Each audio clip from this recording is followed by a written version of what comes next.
প্রিয় দর্শক, স্বাধীন দেশে 10 মাস পরে আপনাদের আবারও স্বাগত জানাই আমার ইউটিউব চ্যানেল শান্ত স্টকে। কেন 10 মাস পরে এবং কেন স্বাধীন দেশে কথা দুটি বললাম নিশ্চয়ই আপনারা এতদিনে বুঝতে পেরেছেন।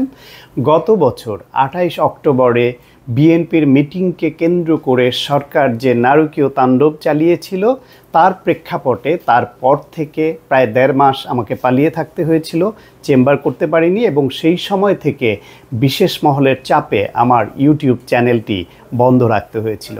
যারা আমার কথা শুনতে চান, পছন্দ করেন, তারা অনেকেই জানতে চেয়েছেন এবং অনুরোধ করেছিলেন আমি আবার এটা কবে শুরু করব। সেই শুরু করার পরিবেশের জন্য অপেক্ষা করছিলাম। এই যে গণ অভ্যুত্থান, একটা প্রকৃত গণ অভ্যুত্থান ছাত্র জনতা মিলে ঘটিয়ে দিল, এর ফলে বাংলাদেশ দ্বিতীয়বারের মতো যে স্বাধীনতা লাভ করলো, সেই স্বাধীনতার সুফল হিসেবে আবার মুক্ত বুদ্ধি চর্চা, মুক্ত কণ্ঠে কথা বলার যে অধিকার ফিরে পেয়েছি, তারই ধারাবাহিকতায় আবার শুরু করছি আমার সেই শান্ত স্টক। আজকে এই যে অভ্যুত্থানটা ঘটলো, এই অভ্যুত্থানটা একটা অভাবনীয় গণ অভ্যুত্থান, ছাত্র জনতার সহ যেটা প্রকৃত গণ অভ্যুত্থান যেটাকে আমরা বলি। বাংলাদেশে এর আগে কখনো এমন অভ্যুত্থান ঘটেনি এবং এই অভ্যুত্থানের ক্ষেত্র প্রস্তুত করেছে একটি দানবীয় স্বৈরশাসক গত 16 বছর ধরে। এর পুরো কৃতিত্ব সেই দানবীয় স্বৈরশাসকের, যারা এদেশের মানুষকে শোষণ করেছে, যারা এদেশের বিভিন্ন মত হলেই তাদেরকে দমন নিপীড়ন করবার জন্য নানান রকমের নৃশংস পথ অবলম্বন করেছে। এইখানে হাজার হাজার মানুষকে তারা গুম করেছে, খুন করেছে, ক্রস ফায়ারে দিয়েছে এবং হামলা, মামলা, নির্যাতন, নিপীড়ন ছিল অকথ্য, সেটা বর্ণনাযোগ্য নয়। গায়েবী মামলা দিয়ে বিরোধী রাজনৈতিক মহলকে পুরোপুরি পর্যুদস্ত এবং বিপর্যস্ত করে রেখেছিল। সেই রকম একটি দানবীয় সরকার, যে সরকারটা কতটা জঘন্য দানবীয় ছিল তার একটি উদাহরণ দিলেই সবাই বুঝবেন, সেটা হচ্ছে আয়নাঘর। আয়নাঘর বানিয়ে তারা সেখানে এই যে যাদের গুম করা হতো তাদেরকে অনেককে সেখানে নিয়ে আটকে রাখা হতো। দিনের পর দিন, বছরের পর বছর কি নিদারুণ কষ্টে তাদের আটকে রাখা হয়েছে, তা সেই কাহিনী শুনে চোখের পানি ধরে রাখা কষ্ট যে কোনো বিবেকবান মানুষের। আপনারা ভেবে দেখুন তো, মীর কাসেম আলী, তাকে এই সরকার যুদ্ধ অপরাধের মামলায় ফাঁসি কার্যকর করলো, সেটি নিয়েও সমালোচনা আছে, বিতর্ক আছে। কিন্তু তারপরে কি করলো, তার ছেলেকে ব্যারিস্টার আরমান তাকে উঠিয়ে নিয়ে গেল। নিয়ে যাওয়ার পরে 8টা বছর এই যে তাকে আটকে রাখলো আয়নাঘর নামে যেই একটা বদ্ধ জায়গায়, কি অপরাধ ছিল? যদি মীর কাসেম আলীর ছেলের কোনো অপরাধ থেকে থাকে তাহলে তাকে আইনের আওতায় এনে বিচার করা যেতে পারত। আসলে তার অপরাধ ছিল না বলে, বিচার করতে পারবে না বলেই আয়নাঘরে আটকে রেখেছিল। জামায়াতের সাবেক আমির এবং নেতা গোলাম আজম, তারও যুদ্ধ অপরাধের অভিযোগে তার বিরুদ্ধে আদালতে বিচার হয়েছে। তিনি অসুস্থ এবং বয়স্ক এবং এক পর্যায়ে মৃত্যুবরণ করেন। তার ছেলে ব্রিগেডিয়ার আজমি, তাকে বাধ্যতামূলকভাবে চাকরি থেকে অপসারণ করা হলো, তারপর তাকে তুলে নিয়ে গুম করে রাখলো। ঠিক 8টা বছর তাকেও আয়নাঘরে আটকে রাখলো। এরকম কয়েকজনকে আমরা ফিরে পেয়েছি। কিভাবে ফিরে পেয়েছি? আকস্মিক একটা অভ্যুত্থানের মাধ্যমে এই সরকারের, এই দানবীয় স্বৈর শাসকের পতন হয়েছে বলে আমরা এই কথাগুলো জানতে পেরেছি। যদি সেটি না হতো তাহলে এই সরকার, তাদের দোসররা, তাদের পোষ্য লাঠিয়াল বাহিনী, তাদের প্রশাসন যন্ত্র, যাদেরকে লাঠিয়াল বাহিনীতে, হাসিনার লাঠিয়াল বাহিনীতে পরিণত করেছিল, তারা অস্বীকার করে যেত এবং তাদের বশংবদ সংবাদ মাধ্যমের যে কোরাস গাওয়া লুটেরা শ্রেণী, তারাও বলতো আয়নাঘর বলতে কিছু নেই, গুম বলতে কিছু এদেশে হয়নি। সুতরাং এটা বিশ্বাস করাতে আমাদের খুব কঠিন হতো। কিন্তু আন্তর্জাতিক সংবাদ মাধ্যম, মানবাধিকার সংগঠন এবং যারা ন্যূনতম বিবেকবান, তারা কিন্তু ঠিকই বুঝেছিলেন এই সরকারের আমলে তারা 1000-এর উপরে মানুষকে এভাবে গুম করেছে যাদের হদিস আমরা পাইনি। এবং ধারণা করা যায় ইলিয়াস আলীকে যেভাবে হত্যা করা হয়েছে বলে নৃশংস যে ঘটনার বর্ণনা এখন র্যাবের সাবেক অফিসার দিচ্ছেন, সেই রকমভাবেই কোনো না কোনোভাবে হয়তো গুম করে তাদের হত্যা করা হয়েছে। সুতরাং এই হত্যার দায় শেখ হাসিনাকে অবশ্যই নিতে হবে। তার সঙ্গের ওবায়দুল কাদের, তার আইনমন্ত্রী আনিসুল হক সহ হাসান মাহমুদ এরকম, কিংবা তথ্য প্রতিমন্ত্রী মোহাম্মদ আরাফাত, যারা যারা এর সঙ্গে হাসিনার খুব কাছে ছিলেন এবং যুক্ত ছিলেন, তাদের সবাইকে অবশ্যই এই হত্যার দায় নিতে হবে, বিচারের আওতায় আনতে হবে।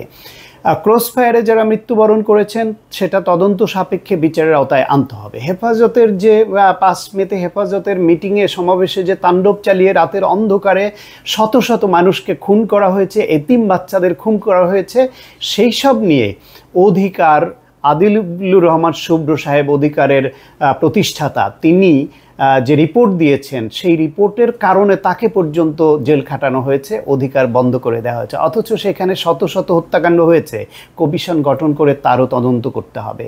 বিডিআর হত্যাকাণ্ডের সময় বাংলাদেশের চৌকস সেনা অফিসার এবং বিডিআর অফিসার সহ অসংখ্য মানুষকে হত্যা করা হয়েছে।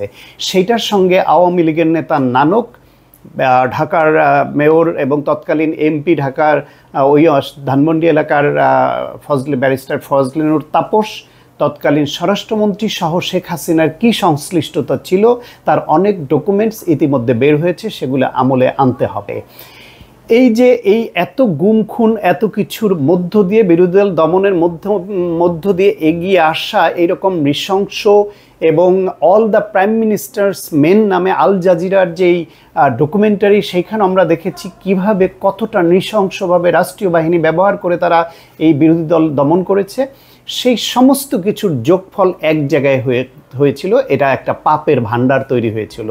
এর বাইরে আছে দুর্নীতি, স্বজনপ্রীতি, টাকা পাচার, বিভিন্ন সাংবিধানিক প্রতিষ্ঠানগুলোকে ধ্বংস করে সেখানে লাঠিয়াল বাহিনী বসানো, মানুষকে অপদস্থ করা, আত্মমর্যাদা নিয়ে বেঁচে থাকবার যে মানুষের অধিকার, সেই অধিকার ক্ষুণ্ণ করা, এই সব কিছু মিলিয়ে যখন এক সময় এদেশের আপামর জনতার ভেতরে রাগ, ক্ষোভ, চাপা দুঃখ, বেদনা সব কিছু গুমড়ে মরছিল, সেই সময় আবির্ভূত হয় বৈষম্য বিরোধী ছাত্র আন্দোলনের নামে আল্লাহর প্রেরিত আবাবিল পাখি। ঝাঁকে ঝাঁকে আবাবিল পাখি যেন আল্লাহ পাঠিয়ে দিলেন এই জাতিকে, দেশকে রক্ষা করবার জন্য। তাদের সঙ্গে যুক্ত হলো বিভিন্ন রাজনৈতিক দল এবং সাধারণ মানুষ, এবং এক পর্যায়ে শেখ হাসিনা পালিয়ে যেতে বাধ্য হলো। এখন এই যে পালিয়ে যেতে বাধ্য হলো, তার দলের সমস্ত নেতাকর্মীকে ফেলে এইরকম নেতা নেত্রীকে এদেশের মানুষ দেখতে চায় না। কিন্তু দেখতে না চাইলেও আমাদের কিছু বিষয়ে সিদ্ধান্ত নিতেই হবে। এই যে আগে উল্লেখ করলাম যে সব হত্যাকাণ্ড, এবং সর্বশেষ এই যে ছাত্র এবং জনতার উপর গুলি চালিয়ে যে গণহত্যা চালানো হলো, এই সব কিছুর বিচার অবশ্যই বিচারের মুখোমুখি করতে হবে শেখ হাসিনা এবং তার সঙ্গের যে রাজনৈতিক নেতাদের নাম বললাম তারা সহ আরও যারা যুক্ত আছে, এবং প্রশাসনের যেই সব ব্যক্তিরা শেখ হাসিনার অন্যায্য হুকুমের তামিল করতে গিয়ে হুকুম এইভাবে হত্যাকাণ্ড করেছেন, এগুলি আনতেই হবে। সেজন্য ছাত্ররা মাঠে আসছে, প্রতিবাদে আছে, রাজনৈতিক দলগুলো তাদের সঙ্গে আছে, এবং সরকারে যে একটি অন্তর্বর্তীকালীন সরকার গঠিত হয়েছে তার সদস্য যারা, এদের প্রতি আমাদের আস্থা আছে। ইতিমধ্যে যদিও মাত্রই তারা ক্ষমতা গ্রহণ করেছেন, কিন্তু সর্বশেষ এই ভিডিওতে যখন আপনাদের সঙ্গে কথা বলছি তার কয়েক ঘন্টা আগেই মাত্র 2 জন আলোচিত চরিত্র গ্রেফতার হয়েছে। একজন হচ্ছেন শেখ হাসিনার বেসরকারি শিল্প ও বিনিয়োগ উদ্যোক্তার যে উপদেষ্টা সালমান এফ রহমান, এই নামে তাকে অনেকে চিনেন না, দরবেশ বললে অনেকে চিনে, সেই দরবেশ। আর তার সঙ্গে আছেন আইনমন্ত্রী আনিসুল হক। এই 2 জন আবার কিন্তু মানিকজোড়। আপনাদের নিশ্চয়ই মনে আছে 2022 সালের ফেব্রুয়ারি মাসে এই 2 জনের একটা ফোন আলাপ ফাঁস হয়েছিল, বড় একটা দুর্নীতির বিষয়ে তাদের অকাট্য প্রমাণ সেই ফোন আলাপে ছিল। সেই মানিকজোড় এরা যে চুরি, লুটপাট, ডাকাতি, লুণ্ঠন, টাকা পাচারে যে মানিকজোড়, সেটা শেষ পর্যন্ত গ্রেপ্তারের সময়ও তার প্রমাণ মিলল। তারা 2 জন একসঙ্গে নৌপথে পালিয়ে যাচ্ছিলেন, কিন্তু শেষ পর্যন্ত পালাতে পারেনি। তাদের উদ্দেশ্যে এদেশের আইনশৃঙ্খলা রক্ষা বাহিনীর যে পরিবর্তিত রূপ তারা বলে দিয়েছে পালাবি কোথায়। সুতরাং অন্য যারা আছে, এমনকি ছাত্ররা ইতিমধ্যে যে 40 জন সংবাদ মাধ্যমের যারা এই ফ্যাসিবাদী সরকারের তল্পি বাহক এবং প্রচারক, সহযোগী এবং সুবিধাভোগী ছিল, তাদের নাম প্রকাশ করেছে। এই 40 জনের বাইরেও আরও আছে। তারাও যে কেউ সামনে আসুক, প্রত্যেককে এদেশের জনতার অধিকার আছে তাদেরকে ধরে আইন শৃঙ্খলা রক্ষাকারী বাহিনীর হাতে তুলে দেওয়া। এমনকি পুলিশের যেই অফিসাররা যারা সাংঘাতিক নির্যাতন নিপীড়ন করেছে, গুম খুন করেছে, প্রকাশ্যে দম্ভ করেছে, আওয়ামী লীগের গুন্ডাদের থেকে, বেসরকারি গুন্ডাদের থেকেও এইসব পোশাকধারী সরকারি গুন্ডারা আরও জোর গলায় গুন্ডামি করেছে, বন্দুক চালিয়েছে, গুলি চালিয়েছে।